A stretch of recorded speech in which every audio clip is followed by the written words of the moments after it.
그럼 이제 한번 다음 질문으로 한번 넘어간다면 여전히 이제 우리 미분양 문제가 이제 발목을 잡을 것 같다라는 느낌이 들고 일부 예측 기관에서는 뭐 한 13만 호에서 14만 원 정도의 미분양이 증가할 건데 이제 올해 이번 달에 이제 두드러진 게 이제 중공업 미분양 주택이 이제 많이 증가했단 말입니다.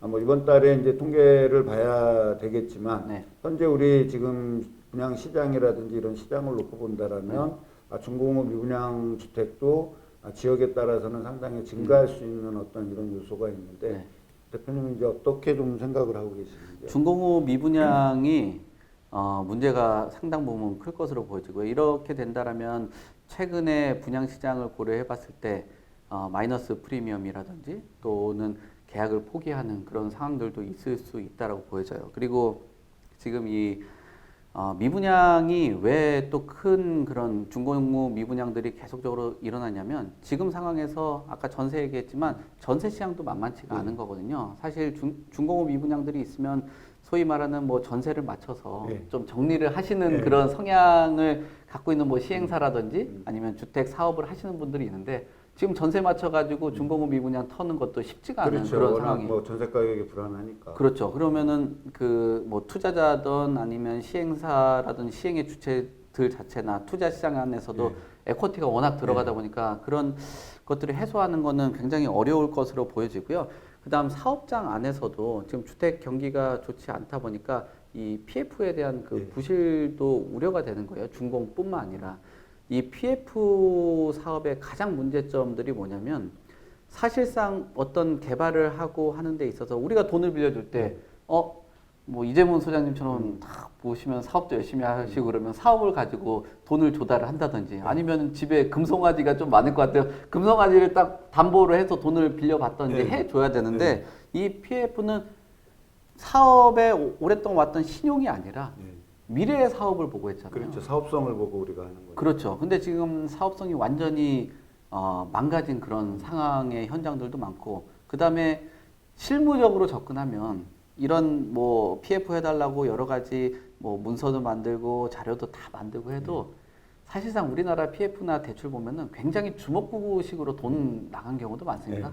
몇 번 정도 관례적으로 사업하다 보면 소위 뭐 현실에서 형님 이것 좀 해달라고 좀 대출 좀 내달라고 뭐 지금 그 술 몇 잔 얻어먹고 나면은 이거 사업들 하다 보면 잘 되고 있었잖아요. 몇 년 동안. 어떻게 보면은 사업성 미래 사업을 보고 돈 빌려주는 것도 있겠지만 사람 보고 빌려주는 것들도 있었거든요.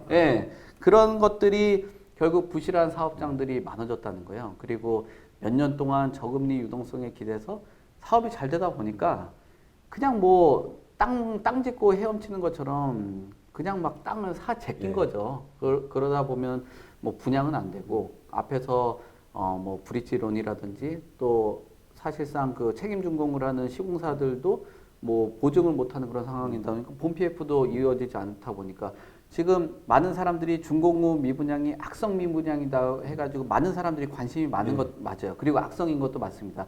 근데 저 개인적으로 봤을 때는 우리의 초점들이 지금 어떻게 보면은 금융을 크게 안 일으키고 악성 미분양 단계가 지금 오히려 저는 더 안전하고 지금 브릿지 상태라든지 땅 사놓고 대출 안 나온다든지 그 다음에 본 PF 일어나지 않는 이런 사업장들이 저는 위험도에 더 많이 노출이 되어 있다라고 사실은 보여요. 죽을 맛이죠. 왜냐하면 현금 순환이 안 된다라는 얘기는 사업이 불확실성이 높아진 거고 어떻게 된다 그러면 사업이 못 가게 되면 금융 비담이라든지 이런 부분을 감당할 수가 없으니까 뭐 자연히 무너질 수밖에 없는데 지금 이제 우리 송 대표님 말씀하신 대로 어떤 그런 사업장들이 이제 망가지는 거는 그래도 브릿지론 차원에서 이제 망가지는 거니까 피해를 최소화시킬 수 있지만 또 중공업 미분양 주택 같은 경우는 이제 건설사의 어떻게 보면 시행사의 사업 마진이 이제 집약돼 있는 부분에서 이제 건설사의 어떤 이제 수지를 맞춰줄 수 있는 부분인데 그 수지가 이제 맞춰지지 않게 된다 그랬을 때는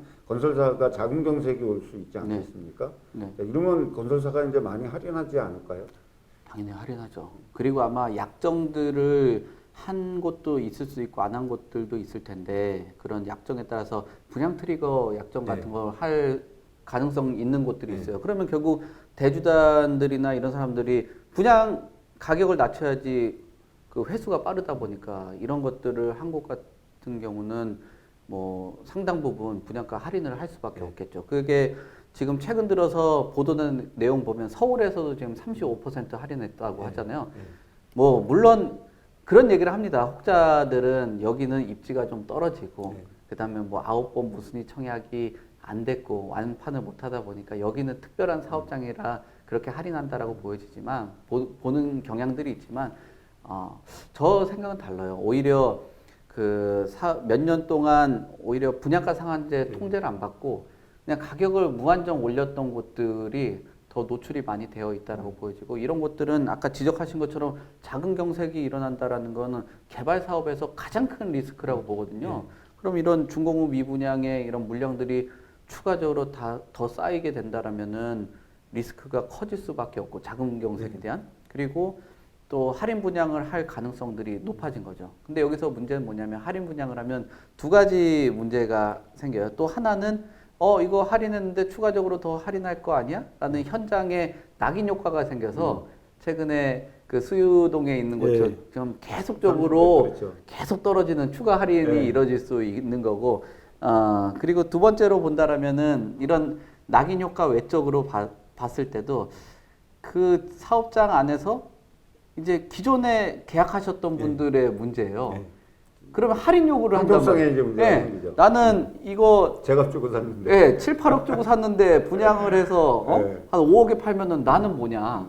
나도 깎아달라. 계속 그런 요구들이 생기거든요. 그게 뭐 최근 저도 내용들을 살펴보니까 그거를 요구하는 거는 어렵다라고는 해도 그게 참 골칫덩어리거든요. 그러면은 뭐 영업 활동 하는 데 있어서 굉장히 뭐 민원적으로도 문제들이 생길 수 있는 거고. 그래서 이런 준공후 미분양에 딱지가 붙는다라는 게 사업장 안에서 뭐 건설사라든지 시행의 주체들에게 큰 문제로 다가올 수밖에 없고 이런 것들의 물량들이 누적이 된다라고 보면 그 누적된 물량만큼 그 하나하나 한 채당 쌓여 있는 금융 비용이라는 게 그 눈덩이처럼 불어나니까 그게 심각한 경세까지 있는 거죠. 그런 것들 때문에 우리가 앞에서도 이야기한 금리에 대한 인상 이런 것들을 유심히 보는 거예요. 어떻게 보면은 작년까지만 해도 가계들의 문제여서 지금은 이 PF 관련된 익스포저라고 그러잖아요. 이런 문제들 때문에 한국은행이라든지 어떤 이런 뭐 위원들 자체에서도 금리를 좀 동결하는 게 낫겠다라고 생각을 하는 것 같습니다. 결국에 이제 금리가 트리거가 돼서 이제 부동산 시장이 강한 조정을 받는 거죠. 네.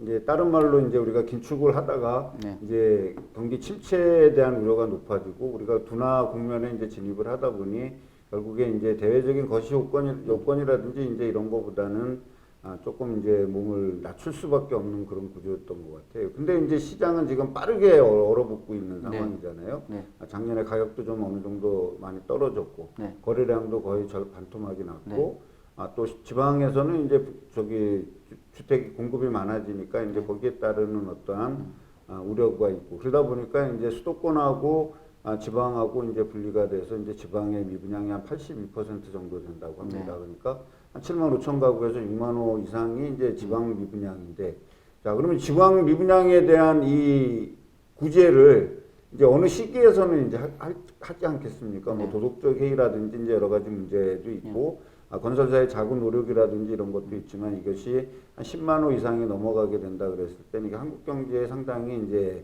압박 요인으로 받게 되는데, 자 그러면 정부는 이 지방의 부동산을 사게 되면 자금 순환이 안 될 수 있고 상당 기간 공시를 가질 수밖에 없잖아요. 이거 도와줘야 됩니까? 저는 자구 노력이 우선적으로 돼야 된다라고 보고요. 그 자구 노력이 있기 전에 이번에 1.3 대책 때 대대적으로 분양권 관련된 내용이라든지 분양 시장을 살리기 위해서 속도를 굉장히 빠르게 규제 완화를 했어요. 근데 저는 속도 조절이 조금 너무 빨랐다라고 생각을 하는 편이거든요. 시기상조였다라고 그렇죠. 왜냐하면 둔촌주공은 살렸을지 모르겠지만 전국에 있는 미분양에 대한 그 아파트들은 진짜 더 힘든 상황으로 몰아갔다라고 보여진다. 왜냐하면은 사람들이 움직이는 거는 어려워요. 저도 소장님 만나러 마포에서 여기 오는데 시간이 상당 부분 걸리거든요. 그렇죠. 예, 근데 전화 한 통으로는 돈으로 뭐 뱅킹으로 쏘는 거는 네. 쉽거든요. 최근에 SBB 같은 사건 네. 같은 경우도 뱅크런이 예전보다 돈이 빠르게 나갔다는 거, 인출이 네. 빨랐다는 모바일 거. 뱅크런 예, 그런 거 했죠. 그런 거거든요. 근데 예전처럼 그런 시장을 대응을 하면서 어떤 특정 지역을 좀 살려주겠다 해서 뭐 무순위 청약에 대해서 전국 단위에서 다 네. 올라올 수 있는 구조를 만들어줬죠. 그 다음에 대출에 대한 규제 또는 다주택자들이 시장에 둔촌주공에 참여를 할 수 있게 이렇게 만들어 줬습니다. 근데 아마 경기가 얼어붙으면은 해야 되는 조치인 건 맞아요. 네. 근데 지금 전체적으로 봤을 때 규제 강도나 이런 거를 풀었을 때 그런 이득이라든지 혜택들이 어디로 갔냐 그러면 서울권으로만 몰려갔거든요. 자구적인 노력도 필요하고 어떤 일정 금액을 조금 낮춰준다라고 하면은 정부에서도 공공주택을 많이 매입을 할 수 있다라면 긍정적으로 볼 수 있습니다. 근데 그 뭐랄까요? 뭐 정부에서는 자구 노력이 먼저 필요하다. 그 다음에 그 뒤에 뭐 어떤 분양을 좀 매입을 좀 해준다라는 선제적인 얘기했잖아요. 저 생각으로는 자구 노력보다는 시장 안에서 일정하게 분양에 대한 동향이나 시장 경제에 좀 일정하게 맞춰놓고 나서 그 다음 안 되면 정책을 풀어주고 그 다음에 자구 노력 뭐 이런 식으로 가는 게 좀 더 맞지 않았나. 그래서 속도 조절을 너무 빠르게 해서 모든 혜택들이 서울 쪽으로 가고 서울에는 미분양이 해소가 됐을지 모르겠지만 서울에 미분양 걱정하는 사람들이 사실 둔촌주공 때문에 그렇게 막 떠들어서 그렇지 네. 시간이 지나면은 그것은 다 해결될 소진이 수 되죠. 예. 있고 그다음에 한 7, 80% 정도만 분양돼도 예. 어느 정도 리스크는 다 해지된다라고 보거든요. 그래서 소진될 수 있는 건데 이렇게 막 모든 돈들이 다 청약 경쟁률을 올려서 특정 지역을 쏠림 현상을 만들어놔서 오히려 많은 사람들이 이제 지방 분양 시장 관심이 없잖아요. 예. 다들 그러니까 더 악순환이 되는 거예요. 분양 캘린더 보면은 지방은 보지도 않아요. 지금 다 서울.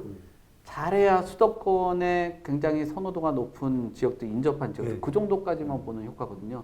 자구 노력도 필요하고 매입도 하지만 지금 얘기 나오고 있는 것들 전매 제한 말고 패키지로 해서 실거주 요건 풀어라 뭐 이런 얘기도 하잖아요. 네. 그 속도 조절 너무 빠르게 하면 아마 지방은 이런 미분양이 노력해도 안 되고 사줘도 쉽지 않습니다. 예. 네, 저도 우려감이 되게 있습니다. 왜냐하면 지방과 서울의 어떤 초양극화, 그 다음에 이제 서울로 모든 투자 자산이 몰리게 된다 그랬을 때는 지방은 공동화가 될 수밖에 없잖아요. 그렇게 됐을 때 그 다음에 이제 균형 있는 발전이라든지 이런 거는 너무 요원한 일이 아니겠는가 네. 이런 생각이 좀 드는데요. 네. 어쨌든 미분양 문제 쉽지 않은데 자, 한 가지만 더 여쭤보면 자 그럼 건설사의 자구 노력은 어디까지 해야 될까요? 그래도 일단 원가는 공개해야 되지 않겠습니까? 원가를 모르는데 자구 노력에 대한 수위를 우리가 조절할 수 없는데 이거 어떻게 해야 될까요? 간단하게 말씀해 주세요. 그 두 개 다 잘 안 하잖아요. 모든 네. 걸 다 쥐고 있으려고 그러잖아요. 네. 하나는 내려놔야죠. 왜냐하면은 자구 노력해서 매입을 해준다고 하는데 얼만큼 있어야 되는지도 모르잖아요. 그리고 네. 최근 들어서 이 원가라는 게 뭐 노하우라고도 이야기하잖아요.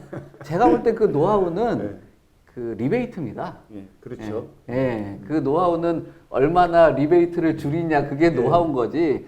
지금 모델하우스나 이런데 그 콘크리트 또는 가구 그 오히려 그 특화 설계나 이런 거를 더 홍보하잖아요. 그렇죠. 그게 노하우를 홍보를 하는 정도인데 그럼 결국은 이 도덕적 해이 안에서 어떻게 보면은 그 유동성 그리고 금융 비용 PF를 통해서 나온 돈 가지고 나눠 먹고 막 하고 그러면서 가격이 많이 올라간 거죠. 그러니까 이익분을 줄여주고 약간 뒤에 깜깜이 같은 돈들을 줄여주고 하면은 가격 많이 낮아집니다. 그러니까 원가 공개 못하는 게 사실 그 원가도 그렇지만 뭐 하나하나 뭐 세금이나 이런 것들 조사를 받아보셨는지 어떤지 다들 모르겠지만 회계 같은 거 하고 나면 이거 하나하나 장부 뒤지고만 뜨끔하거든요. 그래서 아마 원가 공개 못하는 걸 겁니다. 왜냐하면 시장에 있는 원가하고 비교해보면 딱 알거든요. 뭐 이게 그렇죠. 10,000원짜리인데 이거 18,000원 하고 있으면 이게 뭐 특화라고 하는데 기능상 별 차이가 없고 그러니까